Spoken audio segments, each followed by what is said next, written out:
My son-in-law brought her into my house secretly at night. The hidden cam showed who it was. It started with footsteps after midnight. My daughter's room upstairs quiet. But every night I'd hear the floorboards creak, soft and deliberate, heading toward the living room. My son-in-law said he was getting water. I didn't believe him. I installed a hidden camera behind the mantel clock. The next morning I watched the footage, and my blood ran cold. He wasn't alone. A woman entered through the side door, barefoot, whispering. Her face lifted under the kitchen light. My wife. That evening I waited until they both came home. "So," I said, voice steady, "you like late-night company?" My daughter frowned. "Dad, what are you talking about?" I turned the tablet toward them. "Play." Her mother's laugh filled the room. My daughter's knees gave out. My wife went white. I whispered, "You brought her into my house, son, but you forgot it's still my house." I guess 99% of you will hear this. Sigh and scroll past, not clicking like or subscribe. Even if it only takes a second, what time is it for you, and where are you listening? I've lived in this house for 37 years, but only in the last 2 have I understood what silence really means. After Emily passed, it used to feel like punishment every tick of the clock, a reminder that the house could hum but never speak back. Now, after time and work, that same silence feels earned. It's the sound of things in their place. I still wake early, habit from decades as a facilities engineer. The body remembers schedules even when the job is gone. Coffee first 2 scoops, French press, 4 minutes on the timer. I drink it by the kitchen window that faces the ocean, the air salted and cool, drifting through the crack above the sink. Then I wipe the counters, polish the marble entryway, and check the ring notifications out of reflex. No deliveries, no motion, just gulls sweeping the lawn. Order is comfort. Predictability is grace. The house still smells like lemon oil and faint cologne from a bottle I never finished. Emily used to say this place was our reward, our earned quiet. She wanted a home where every surface told a story, but no story interrupted another. That's why I keep the living room spare, 1 leather chair, 1 lamp, and the built-in shelves holding her photograph beside a small wooden box of our travel stubs. Kyoto, Santa Fe, Bar Harbor, each trip tagged with a sticky note in her handwriting. I've kept everything exactly where she left it. After breakfast, I open the top drawer of the filing cabinet in my study. The drawers are labeled in embossed tape: bank, utilities, medical, keeps. Under keeps sits a folder marked Emily in her old neat script. Inside are the letters she used to hide in my lunchbox when I worked double shifts, the hospital bracelet, the receipt for our first washing machine. My fingers linger on the edge of the folder the way one touches a gravestone, softly, reverently, as if the paper could bruise. I close the drawer and straighten the label. Everything in its place, that's how peace survives. The phone buzzes mid-morning. Claire. My daughter's voice carries the kind of light you can't fake, though it's dimmer since her mother's funeral. "Dad, could we borrow your folding tables for a little Sunday lunch? Just a few friends, Brian's organizing it." I tell her yes before my caution can speak. That's my flaw. I say yes too fast, always have. She thanks me, laughs about needing my famous potato salad recipe, and hangs up before I can ask how many a few means. Minutes later, a text from Brian pops up. "Love you, Pops. We'll be quick." That word Pops lands wrong. It's a name meant for warmth, but from him it feels like a pat-down, a small test of how close he's allowed to get. He's polite enough, always smiling, always suggesting little upgrades to the house as if I'd misplaced my own taste. The kind of man who compliments your tools right before borrowing them indefinitely. Still, for Claire's sake, I try. I step outside with my coffee, let the breeze cool what's left in the cup, and think about the promise I made to Emily by that same sink 2 years ago. "Keep it quiet," she'd said, "but don't turn it into a tomb." I told her I'd do my best. Peace, I've learned, is maintenance. It's not something you win and keep forever. It's something you tend. When I come back in, I notice a faint scuff of dried mud near the back slider. Small, almost nothing, but I know this floor better than my own hands. I bend down, wipe it clean with a paper towel, and stare at the faint gray shadow left behind. Maybe from the gardener, I tell myself. or maybe from something else. Still, a tightness lingers under my ribs. I pour the last of the coffee down the sink and glance at the ring feed one more time. Nothing. Just my reflection in the glass door, looking older than I feel, but alert. I tell myself a scuff is just a scuff, until the phone rings again and makes it a sign. The call came just after lunch, when the house still held that soft warmth from the morning Sunday I was in the den, sorting old manuals, things I should have thrown away. Years ago when Brian's name lit up my phone. His voice was all smiles. That careful tone people use when they want something but want you to think it's your idea. "Hey, Pops," he began, drawing out the word like taffy. "We've got a softball game in your area this weekend. Thought we'd swing by afterward. Just me and two buddies. Nothing big. Claire could use a change of scene. It's been a rough month." I could already hear the gears turning underneath the honey. I asked, "Two buddies, huh?" "Yeah," he said quickly. "We'll keep it low-key. Maybe grill a bit if you're up for it." He paused, then dropped the line that always sealed the deal. "Emily would have wanted family around more, right, Dad? It helps Claire's grief." I froze, because he said her name like it was a tool. The mention of my late wife was no accident. It was a password he'd learned too well. My instinct said no, but guilt pushed ahead of it. Emily used to scold me for being too strict. "Err on the side of kindness," she'd said more than once. So I took a slow breath and offered a boundary. 1 hour. Kitchen and patio only. "Perfect," he replied too fast. "You're the best, Pops." Then he hung up before I could retract it. Afterward, I sat there a while, staring at the quiet phone, the blue of the caller ID fading like a warning light going dark.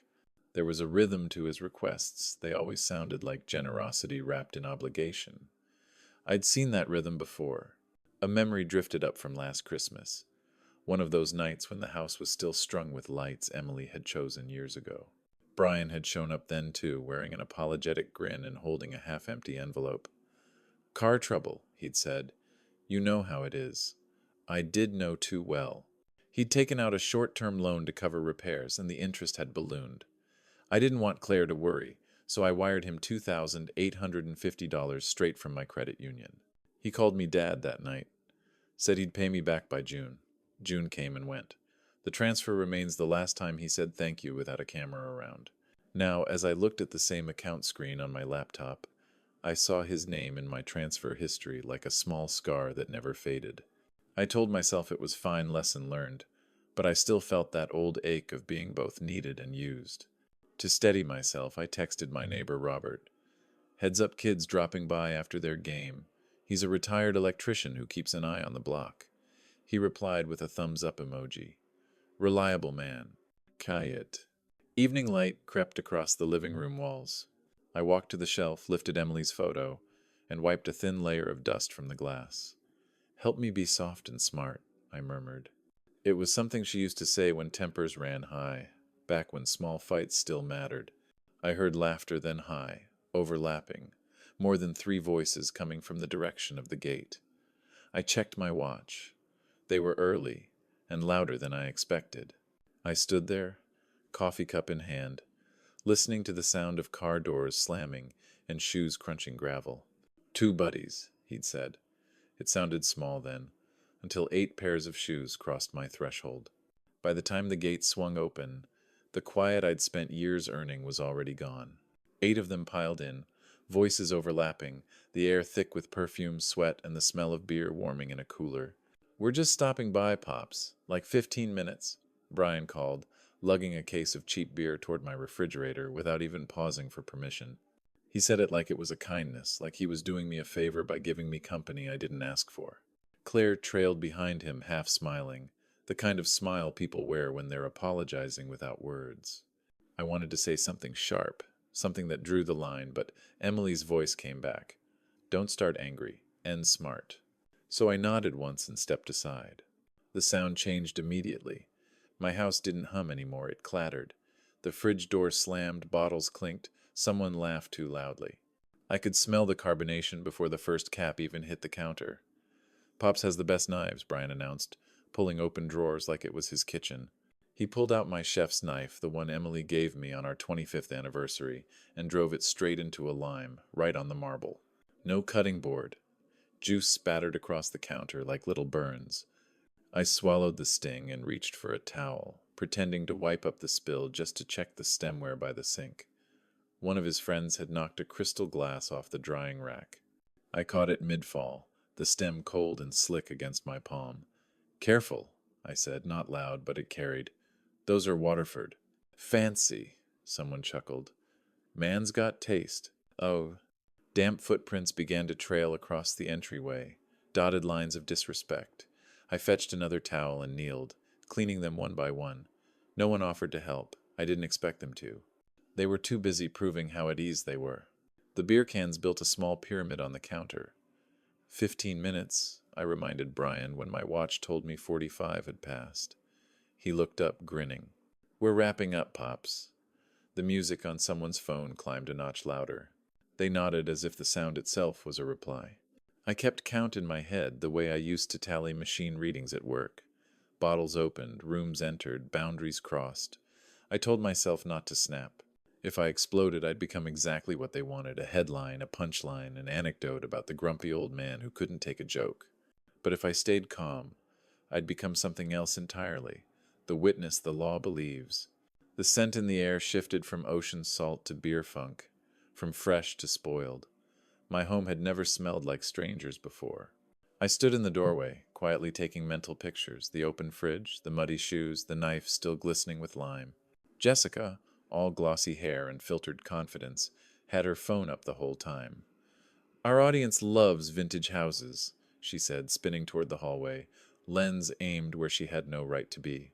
"Wait till they see the master." Ugh. I stepped forward, voice even, but sharp enough to cut the air. "Not the master," I said. She smiled like a tourist who already pocketed the key. By the second hour, the house didn't sound like mine anymore. It pulsed music bleeding through walls, laughter sharp as glass. I tried keeping it polite, but politeness had already lost its footing somewhere between the fridge door and the lime-smeared counter. "Kitchen and patio only," I said for the third time. "Hours up." My tone was even, but it carried the weight of a man who's used to being obeyed. Brian smiled like he was humoring a child. "Relax, Pops, we're family," he said, pressing the Nest thermostat lower without asking. "Chill air, chill night," the unit clicked. My jaw did too. Jessica squealed something about vibes and turned the music up a notch. "One more song," she said. It became 3. The bass rolled under the floorboards, settling in my chest like indigestion. I tried to measure my patience, to keep it at the same steady pace as my pulse, but every sound felt like a nail driven into calm. When I finally looked at the fridge, half the contents were gone. My Sunday roast, what I'd been saving for quiet leftovers, was sliced thin, turned into sliders. They'd rated the condiments, too. "Best ranch ever," one of the guests laughed. I wiped the counter clean again, the smell of grease and beer cutting through the lemon oil I'd polished with that morning. Each wipe of the towel felt like erasing part of myself. Damp footprints had returned, darker now, tracked across the marble entry. I crouched down, cleaning them one by one, the way a man might polish a headstone. My knees cracked. My hands steady even as irritation tightened every tendon in my neck. No one offered to help. They stepped around me as though I were housekeeping. "Pops, you gotta relax," Brian said again, his grin widening. "You're acting like we're burglars." Not yet, I thought. The music rose. The air got colder. They began treating my walls like props. Jessica filmed the table, panning over my silverware like it was museum loot. "Our followers love rustic stuff," she said. Her voice bounced through the kitchen, flat and artificial, a performance meant for strangers. I realized then that my house wasn't a home to them. It was content. When the playlist finally stopped, the silence rang too loud. I took the moment to stand up, straighten my back, and reassert control. "It's late," I said. "Let's start wrapping up." No one moved. A man I didn't know leaned against the back slider, tapping it open just enough to test it. The door clicked in protest. My patience clicked louder. "Don't," I said quietly, using his name. He froze. The others pretended not to notice, suddenly busy cleaning crumbs they hadn't cared about before. When they finally began gathering their things, I went to the powder room to wash my hands and found what felt like the truth of the night. A broken makeup compact glittering across the tile and a cork in the trash. Someone had been comfortable enough to groom here, to drink here, to shed something and leave it behind. I stared at the fragment's foundation dust. A tiny mirror cracked down the center and felt something cold settle where warmth used to live. I thought it would end there until entitlement demanded a bed. They were packing up, or at least pretending to, when Jessica's tone shifted from bubbly to pleading.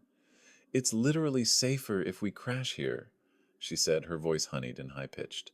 "The roads are dark, and we've had a few drinks. Plus, it's for Claire, too. She misses her mom at night." She said it like an act of compassion, not manipulation, her hand resting lightly on Claire's shoulder for effect. I saw the way Claire's eyes flicked toward me, uncertain, the way they always did when she wanted to please both sides at once. I took a slow breath. "No overnights," I said, careful but firm. "Not tonight. Not in my room." I expected resistance, but I also expected at least a flicker of respect for the word no. Instead, Jessica's smile only widened, like a store clerk pretending she hadn't heard the price.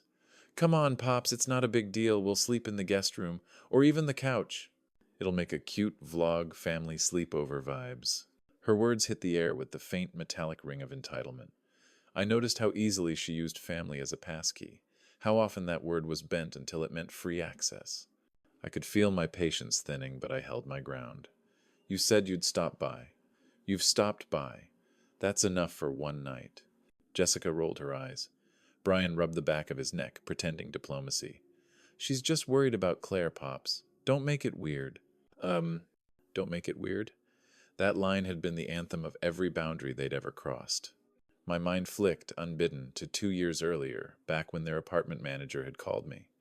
I could still hear the man's voice over the phone, polite but firm. "Your son-in-law's behind on rent again. 3 months. We'll post eviction next week." I didn't tell Claire. She'd been fragile then, between jobs, crying in the dark kitchen when she thought I couldn't hear. Brian came by later, head bowed, eyes wet. "I messed up," he said. "I was trying to fix things with a few bets. Just a streak of bad luck." The number was $3,900. I wrote a check directly to the landlord that night, told him to forget the notice. Brian hugged me, really hugged me, and whispered, "Thank you, Dad." The tears felt real then. I almost believed they meant something. Now, years later, I could see how quickly gratitude curdles into expectation. My charity had become a bridge they thought they owned. Claire's voice cut through the noise, quiet but shaking. "Maybe we could just get a hotel," she offered. Jessica shot her a look that could have cracked glass. "Seriously? For one night?" Brian stepped in, half laughing. "Don't worry, babe. Pops just needs his beauty sleep." His friends chuckled. They gathered their things slowly, dragging the goodbye out, hoping I'd soften. I didn't.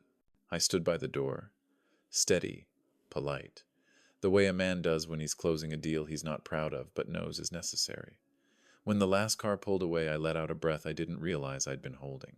Then, through the open window, I caught Brian's voice, low and confident, drifting back toward the house. "We'll be back after he's asleep." I didn't move. I just reached for my phone and checked the Nest camera feed. Everything's still for now. Hours later, I woke to a faint buzz on the nightstand. The screen glowed blue. Nest alert movement detected. Kitchen, 12:40, 1 a.m. You learn at my age that vigilance isn't paranoia when the pattern repeats. I heard him before I saw him.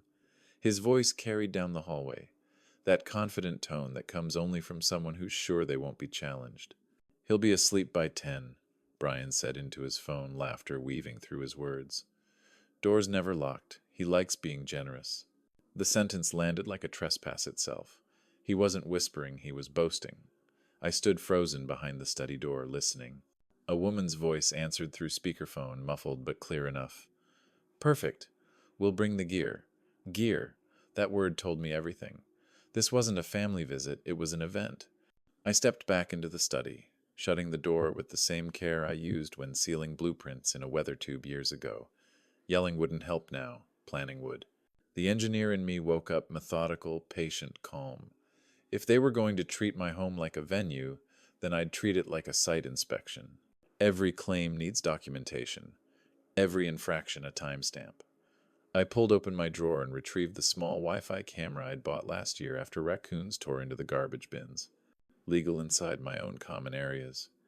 I set it in the den, angled toward the main hall. Then I adjusted the ring zones on my phone, expanding coverage to include the side gate and patio. Each chime from that device would be logged automatically: time, motion, direction. My iPhone went on the coffee table, voice memo open, mic facing the hallway. The title read, June 14, House Activity, 8:50, 2 p.m. If the court ever asked why I didn't stop them, my answer would be simple. I did lawfully. Claire came out of the kitchen as I passed through, phone in hand. "Dad, what's going on?" she asked. I could see the tension already pooling behind her eyes. I kept my tone level. "Tell Brian no guests tonight. We agreed on that." She nodded, typed a message, and showed me the screen before sending. It read, "Dad says no more people. Please don't push this." A few seconds later, the message marked read. No reply. That silence told me more than any response could. While I was straightening the living room, I noticed Jessica's phone left on the counter, face up, unlocked. A notification blinked a message preview on some influencer app. Collab at a beach house. Watch me grow. I didn't touch it, but I didn't have to. My home was her backdrop, my privacy her marketing plan. By 9:30, the house had quieted again. Too quiet. I went into the den, checked the feed. Clear. I turned to Emily's photo on the shelf, her face soft in the lamplight. "Help me keep the promise," I whispered. Soft and smart, her eyes, frozen in that frame, seemed to say what I already knew: patience is preparation. At 9:57 p.m., my ring chime sounded. Then again, then again. I stepped to the window and saw headlights, 4 cars, not 2, fanning across the driveway like a lineup at a gate that was never theirs to enter. They didn't know the difference between a door and consent. The law does. The first car door slammed, then another, and another. By the time I reached the foyer, 15 strangers were spilling across the walkway, voices rising with the giddy carelessness that comes from other people's alcohol. A few carried folding lights. One had a camera bag, another a Bluetooth speaker already thumping out bass. I counted them automatically: 14, 15 habit from years of inspection reports. I didn't say a word. Just watched the parade of shoes track sand and beer foam across the entry marble I'd polished that morning. "Pops," Brian called, waving like this was a reunion, not a takeover. "Hope you don't mind everyone wanted to see the place." "House rules are a vibe killer." One of his friends laughed, cracking a beer open with his ring against my quartz counter. The sound of metal against stone made me flinch inside. I marked the time on my notepad. 10:08 p.m. Unauthorized guests. Beer opened in kitchen. Music blared. Camera flashes popped like lightning. Jessica floated from group to group, phone up, smile painted on, narrating everything for an invisible audience. "We are at this amazing vintage house, you guys. It's giving serious coastal chic." I could feel the air changing, the scent of ocean and lemon oil replaced by beer, cologne, and sweat. My leather reading chair, the one where I spent evenings with Emily's crossword puzzles, now sagged under a stranger's weight, his shoes up on the ottoman. It smelled of barley and citrus. My sanctuary had become ownerless space. When I noticed someone trying the master bedroom door, I stepped forward before words could form. The knob turned once, twice. I quietly removed the key from the lock and slid a rubber doorstop beneath it. No speech, no confrontation, just control of access. I'd learned years ago that silence unnerves people more than scolding. Across the room, Claire was near tears, trying to lower the volume.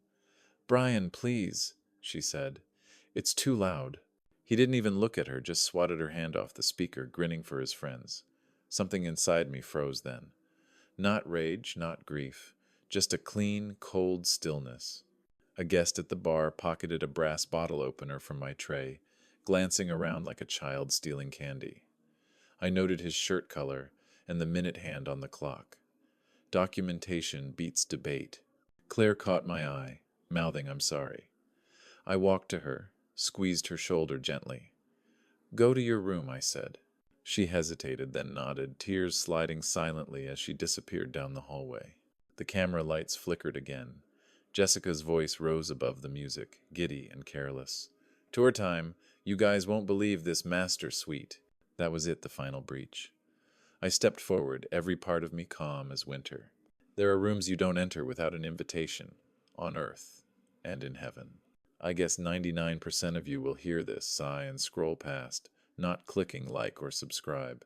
Even if it only takes a second. What time is it for you? And where are you listening?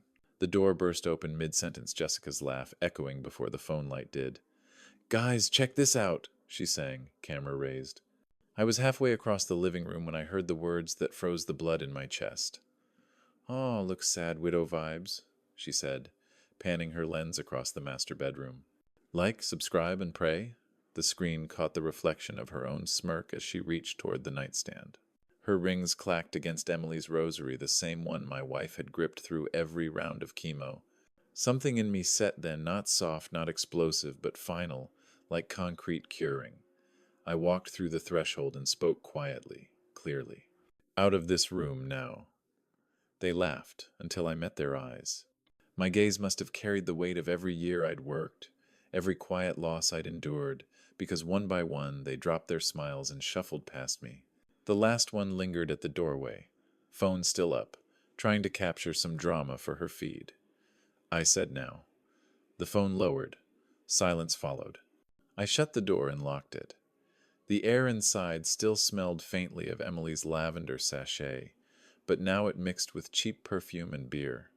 I took a breath and opened my notebook. 10:32 p.m. Trespass. Master bedroom entered. Subject Jessica. Rosary touched. My den camera would show her in the hallway. Her own live stream would show her hand on the beads. The evidence recorded itself. Rage boiled in my chest, but I still forced a smile. Not for them. For the officer who would later ask, "Did you escalate this?" "No, sir. I de-escalated and documented." I walked to my study, closed the door, and locked it. Then I picked up the phone. 911, I said evenly when the dispatcher answered. Trespassers in my home. Consent revoked. I fear for property damage and escalation. My voice surprised me. It was calm, almost detached, the way I used to sound when describing electrical faults.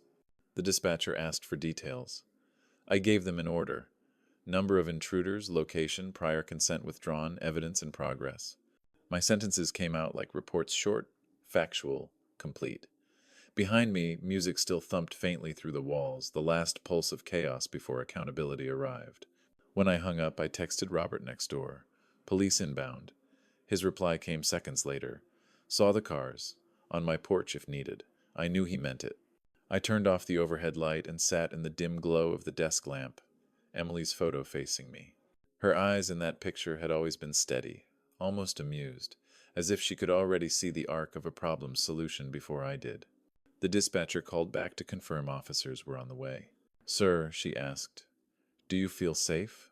I looked at Emily's photo, face up, her rosary back in my palm. "Yes," I said, "now I do." When the lights flash blue outside, truth will stop being a debate and start being a report. The patrol lights painted the front lawn in blue and red, the colors pulsing across the windows like a slow heartbeat. Neighbors appeared in silhouettes behind their curtains, curious but polite enough to stay indoors. I stood by the open door, steady, waiting. The music had stopped the moment the sirens began. Brian came down the hallway first, his shirt half tucked, his expression rehearsed. "He's confused, officer," he said softly, placing a hand on my shoulder as though he were guiding a child. "We were just here to check on him. He forgets things sometimes." His tone was syrup, practiced sympathy dripping from every word. I didn't shrug him off. I didn't even flinch. I just looked at the officer and said evenly, "No mistake. Trespass and damage to property." The officer, mid-30s maybe, took in the scene, the spilled beer, the extra shoes by the wall, the open patio door. "Let's clarify," he said. "Whose home is this?" I handed him my driver's license and homeowner's ID folder, address matching, utility bill clipped behind it. Years of filing systems had finally found their purpose. Brian laughed nervously. "He's just been under a lot of stress since his wife passed. He thinks people are out to—" I raised a hand gently, cutting him off without a word.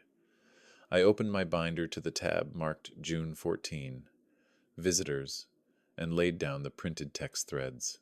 "He'll be asleep by 10, doors never locked," Brian had written. The officer read it, eyebrows tightening. Jessica tried her turn. She dabbed at her eyes with the back of her hand, voice trembling. He locked us out and my bag's still inside. We didn't mean any harm, he just overreacted. Uh.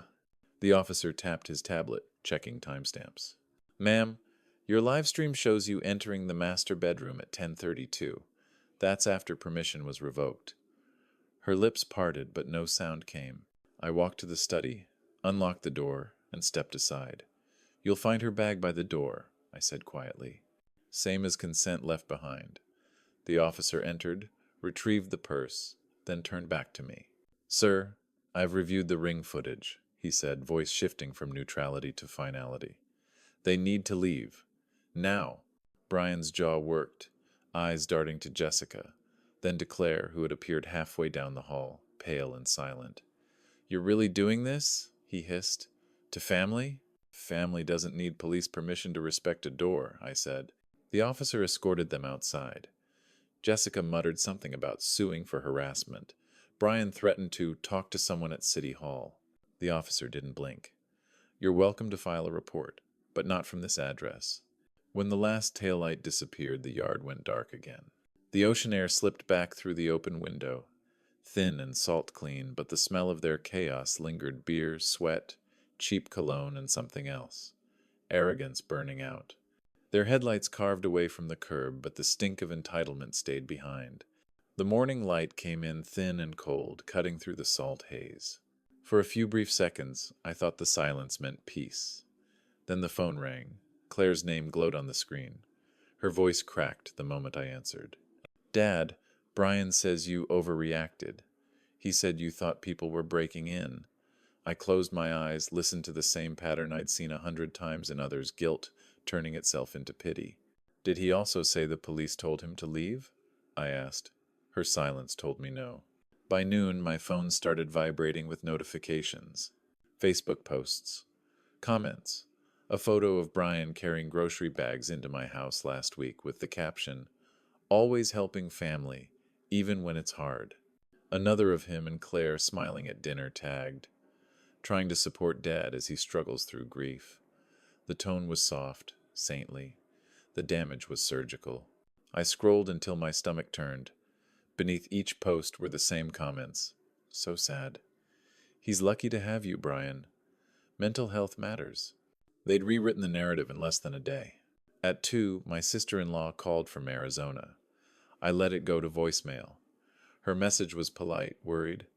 I just hope he gets the help he needs. Brian said you've been confused lately, calling police on visitors. Please, Richard, don't isolate yourself. That line hit me harder than anything the night before. I'd spent 40 years proving reliability, never late on a mortgage, never missed a payment, never made a scene. Now, in the space of 12 hours, I was confused. At the pharmacy, the cashier smiled gently as she bagged my prescriptions. Hope you're feeling better, sir. Her tone carried the faint echo of rumor. I forced a nod. Better every day, I said. The truth was, I was tired not of the noise, but of how fast it could twist decency into guilt. On the walk home, I greeted the neighbors. Some waved, others hesitated. A few looked away. I made sure to smile at each one anyway. My father used to say reputation is what you earn by standing still while lies run. Maybe that's what this was now, a long, patient stand. At my desk, I printed screenshots of every post, every comment, every timestamp. I labeled them chronologically. Exhibit A, Facebook narrative. Exhibit B, text to Claire. Exhibit C, Officer Report number 2314. B, proof doesn't raise its voice. It waits. At 4:18 p.m., an email pinged, Defamation Response Consultation, Law Office of Craig Leland. I'd sent an inquiry that morning, not expecting a reply so fast. His message was short. Keep all evidence. Do not respond publicly. We'll move legally. I leaned back in my chair, exhaustion settling into the corners of the room. They'd played the victim. I'd play the long game. Justice isn't just what the law says, it's how long you can stand still while lies run. Craig Leland's office smelled of cedar and coffee, the kind of quiet, ordered space where truth had a fighting chance. The blinds were half drawn, and the late afternoon light striped across the oak conference table like the lines on a ledger. My folder sat open in front of us, 43 pages, printed and tabbed. USB drive beside it. I'd labeled everything: texts, ring footage, live stream capture, police report. 40 years of engineering had prepared me for this moment: systematic proof, clean as circuitry. Craig adjusted his glasses and inserted the USB. Jessica's live stream began to play on the flat screen. Her own voice filled the room. "He'll be asleep by 10. Laughter. Then the camera swinging through the master doorway, her fingers on Emily's rosary. Craig paused the video, letting the frame freeze on her smirk. "So," he said mildly, "they're claiming you invited them to stay?" "Correct," I said, repeatedly. He nodded and took notes in neat block letters. "This is textbook defamation and trespass. You've got time-stamped messages, their audio, their video, and an officer verification. This isn't a dispute, it's documentation." When the officer from that night arrived, called in by Craig for confirmation, he flipped through his report and said, "Everything Mr. Harding described checks out." They were told to leave, refused, then removed without incident. "His evidence matches our body cam time code to the minute." Craig smiled faintly. "Thank you, officer." Then to me, "You've already won the facts, Richard. Now let's win the story." He dictated a cease and desist letter while I listened. Legal phrasing turned into armor. Cease publication of false statements implying cognitive decline or misconduct. Retract and apologize publicly within 7 business days, or face defamation litigation under Civil Code 45A. It was surgical language, devoid of emotion, yet every word landed like closure. When Claire came by later, her eyes were rimmed red. She sat across from me, holding her phone, fingers trembling. "I didn't want to believe it," she whispered, showing me the clip, Jessica's voice again, bright and cruel. "Like, subscribe, and pray." Claire pressed a hand to her mouth. She mocked Mom. I nodded. The record speaks now. There was nothing left to explain. Craig slid copies of the letters across the table for signature. "Once they're served, keep your responses minimal. You don't need to argue online. You've already proven your sanity better than anyone posting could." As I signed, I felt the shift, not triumph, but restoration. My pulse slowed. The tension that had coiled in my chest since that first night began to loosen. Proof is quieter than rage, but it echoes longer. When I left, dusk had already turned the ocean silver. The street was calm again, porch lights steady. For the first time in weeks, I didn't look over my shoulder walking up my own driveway. I thought silence would follow until I saw what he posted next. The first sign of the storm came through a text from a coworker I hadn't spoken to in months. "Hey man, saw what's going on online. Hope you're okay." I didn't know what he meant until I opened Facebook again. My face filled the screen, a photo from last Thanksgiving. Brian had posted it with a caption that turned my stomach. "He's grieving wrong. We tried to help. Pray for him." Underneath were paragraphs of sanctimonious concern, the kind that drip guilt disguised as compassion. "We love him like a father," Jessica wrote, "but sometimes love means setting boundaries with toxic behavior." The irony was obscene. Comments multiplied: thumbs, up, hearts, prayer hands. A digital pity parade. Then came the screenshots. A still from the night he carried groceries into my kitchen, labeled, "Always there for Dad." Another me wiping the marble entry, cropped to look frantic. Captioned, "Cleaning again at midnight. He's not sleeping." The posts bled across groups and timelines faster than I could flag them. Each photo twisted a kindness into a symptom. By noon, a church friend texted to cancel our weekly coffee. "Don't want drama right now. Praying for peace for everyone." That phrase, "for everyone," was a quiet way of saying we don't believe you. I deleted Facebook. My inbox filled with pitying emails. "Take care of yourself. Maybe step back from conflict." None said, "We know you're right." I sat at my desk, staring at the empty glow of the monitor, until my reflection blurred into the glass of Emily's photo beside it. Her smile steady, patient, felt unbearable. I reached out and turned the frame face down. The click against the wood echoed louder than any argument I'd had all week. "Forgive me for letting them in," I said into the quiet. The house answered with its usual creaks and hums. I'd once thought those noises were signs of life. Now they sounded like reminders of how alone I was. Outside, the ocean wind rose, rattling the window screens. I poured a glass of water. Couldn't drink it. My hands shook once, then steadied on the countertop. Maybe dignity isn't defendable anymore, I murmured.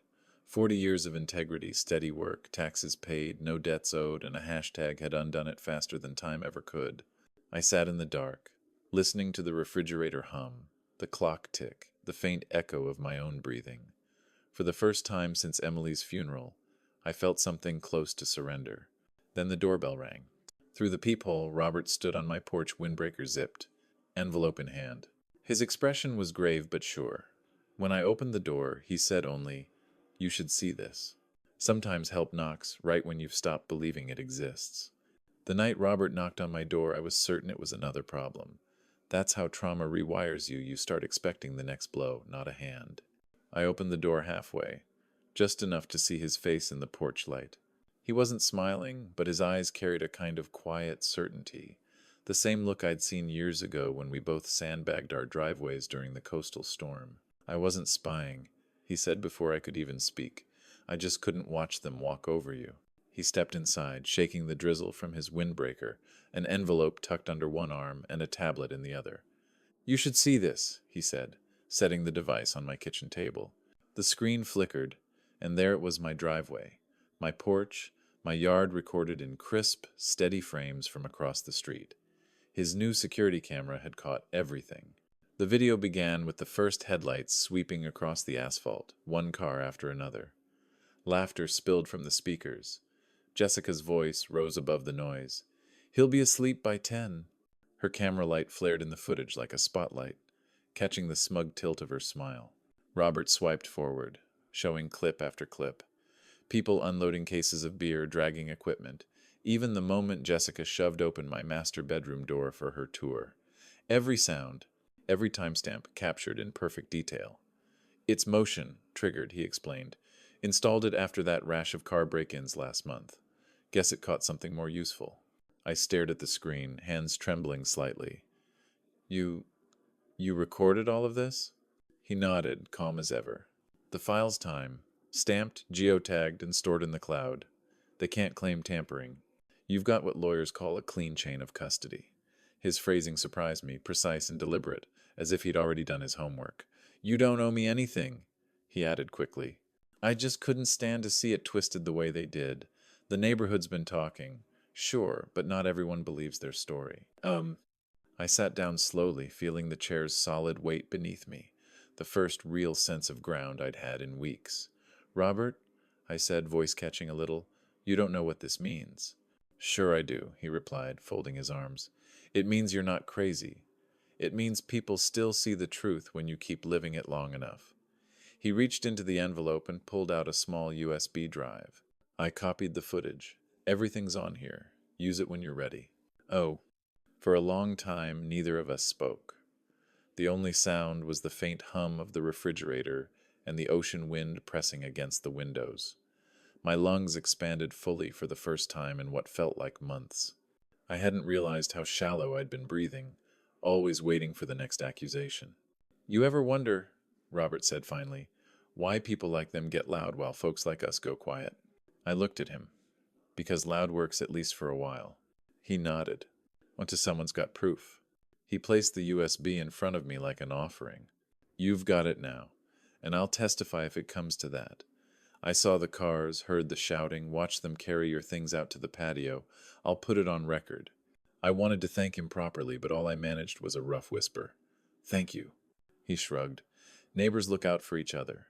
You helped me patch my generator 2 winters ago, remember? You said something I've never forgotten. Maintenance is love in disguise. Guess this is me returning the favor." When he left, the air in the house felt different, lighter, as though the walls had exhaled. I stood for a while, staring at the USB drive, small but heavy with possibility. Then I turned on my computer, attached the file to an email, and typed a short message to Craig. "New evidence attached, neighbor footage corroborates trespass and live stream." I hesitated before hitting send, then did. The sound of the email whoosh was soft but decisive, like a latch clicking shut. Afterward, I lit a candle on the desk, something Emily used to do when she wanted to reset the air. The flicker played against her framed photo on the shelf. I turned it upright again, wiped the glass with my sleeve, and whispered, "We're almost there." Her smile caught the flame's glow, steady and knowing. A notification pinged on my phone. Craig's reply came faster than I expected. With this, they don't just lose sympathy, they face damages. I leaned back, letting the chair cradle me. For the first time since the invasion, I didn't feel like a victim collecting proof. I felt like a man reclaiming his order. Robert's words stayed with me, quiet and solid. "You're not crazy. Proof lasts longer than noise. Justice doesn't need anger. It needs witnesses and the right timing." The morning after Robert brought the footage, the house felt charged again, steady, purposeful.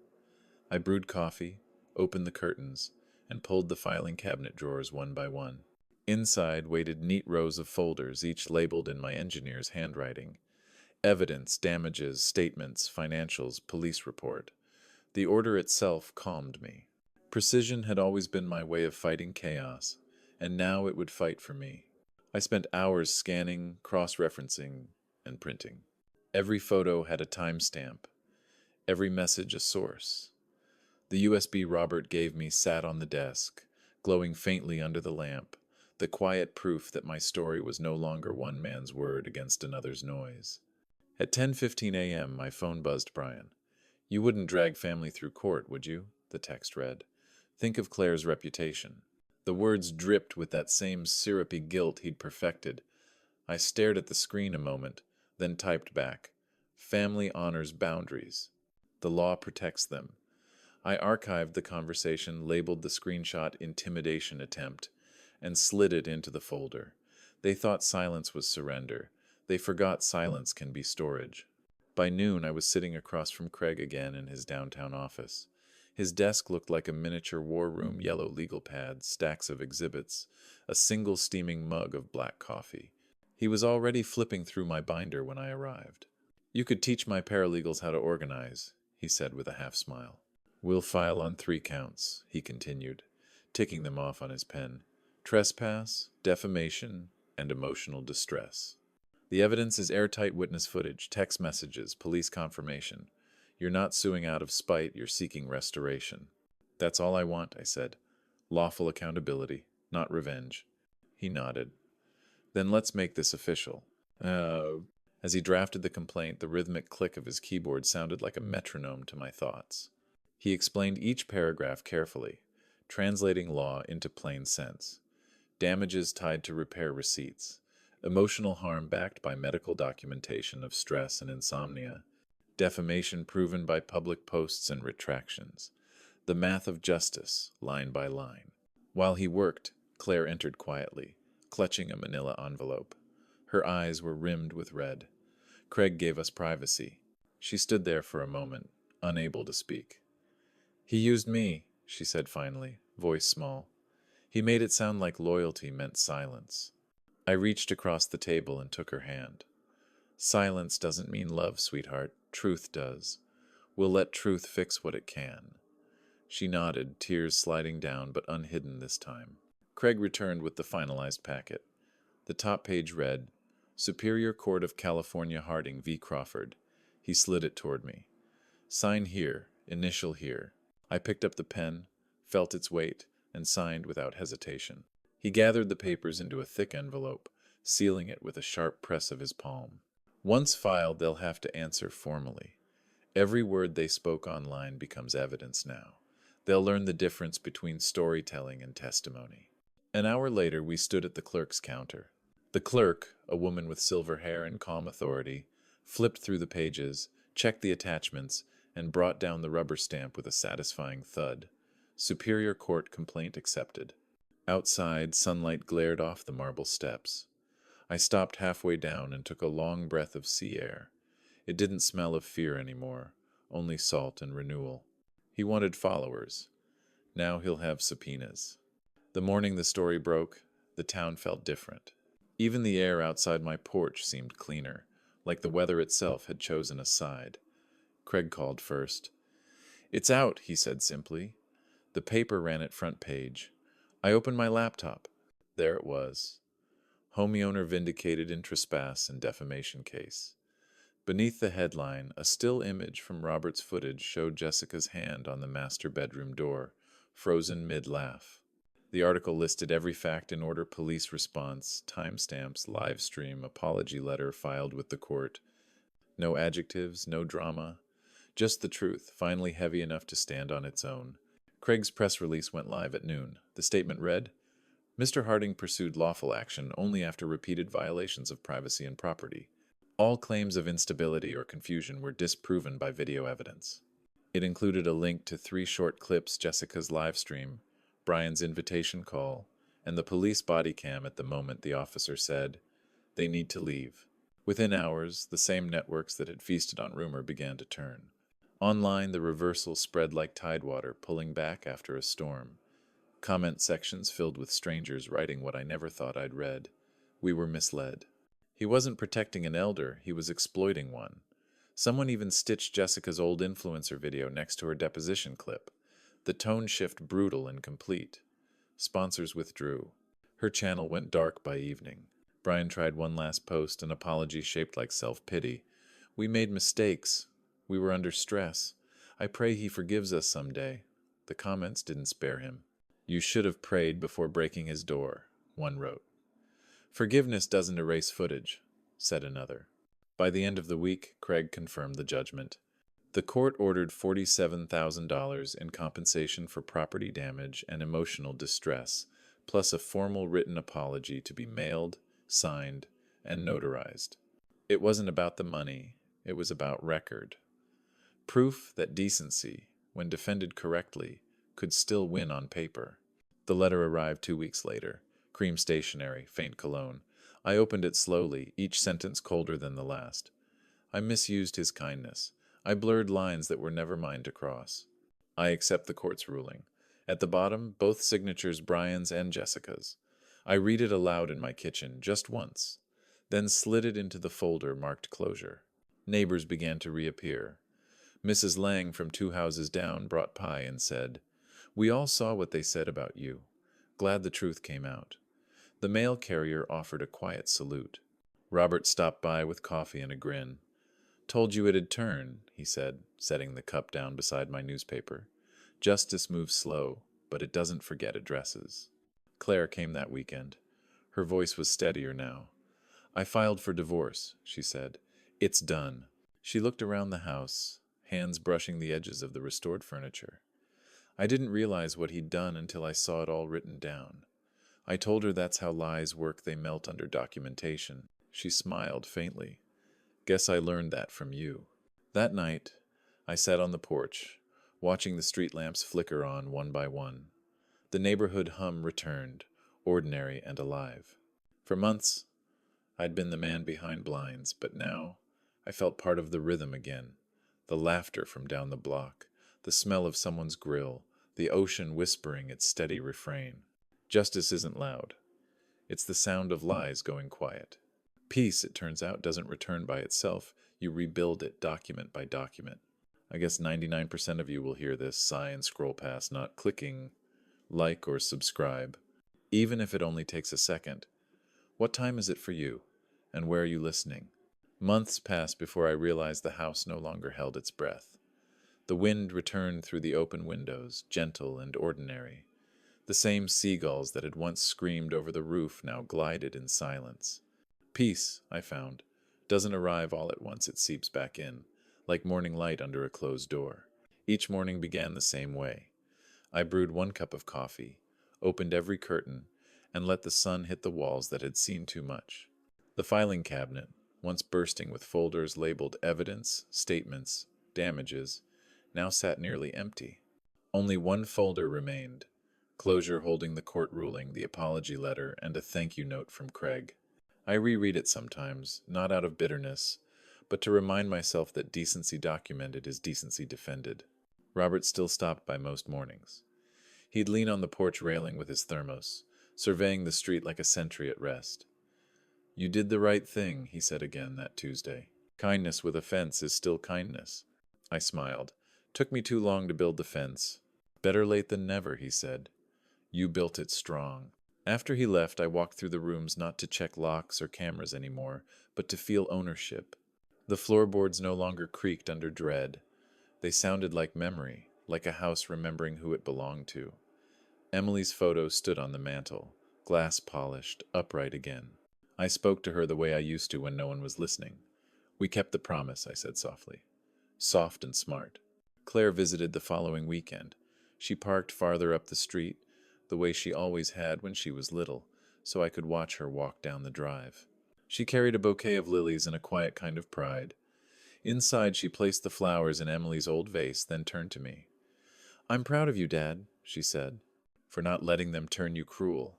I told her the truth. Cruelty's easy. Boundaries are harder. She laughed gently and squeezed my hand. For the first time in years, the house echoed with the sound of her laughter instead of argument. In the afternoons, I took to sitting in my leather chair, the same one they'd once defiled with beer and noise. The scent of lemon oil and clean air replaced the staleness they'd left behind. Through the window, I could see Robert trimming his hedge, the mail carrier waving, a couple walking their dog. Normal things. The kind of normal you stop believing in when chaos moves in and calls itself family. Some evenings I wrote notes in a small ledger. Not for court or lawyers this time, but for myself. Little lessons. Never apologize for peace. Documentation is self-respect in writing. Mercy without structure becomes self-erasure. Each line steadied me. I had spent years building walls against storms, but I'd forgotten the one I needed most, the one between mercy and self-betrayal. As autumn approached, the ocean changed its voice. The waves grew heavier, slower, as if echoing my own pulse. I stood at the porch one evening, watching the horizon fade into copper light. The same porch where police lights had once flashed blue now glowed gold. Before bed, I checked the locks out of habit, then laughed at myself. The difference now was that I wasn't afraid. Vigilance had become peacekeeping, not paranoia. I turned off the lamp, let the quiet settle. Somewhere in the distance, a gull called once and then fell silent. The night held no threat, only breath. I built this sanctuary with my hands. Now I protect it with my mind. And it is, at long last, peaceful.